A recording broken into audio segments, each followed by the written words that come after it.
Hey guys, কেমন আছো সবাই?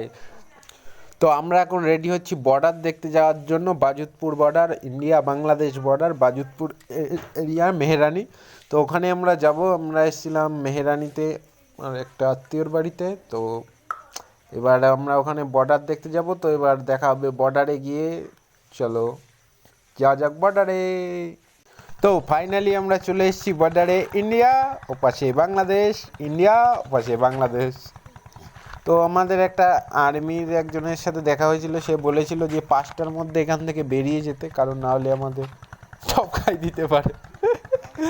5টা পর্যন্ত অ্যালাউ আছে, তারপরে তুমি ইন্ডিয়ান হও আর বাংলাদেশ হও, বাংলাদেশি হলে তো কোনো কথা নেই, উড়াই দেবে গুলি করে। তো আমাদের বলেছিল 5টার মধ্যে এখান থেকে বেরিয়ে যেতে। এখন বাজে 4:30, আর আমরা এই মুহূর্তে এখন এখান থেকে গেছি। বেরিয়ে গেছি, কারণ 5টা বাজতে চলেছিল।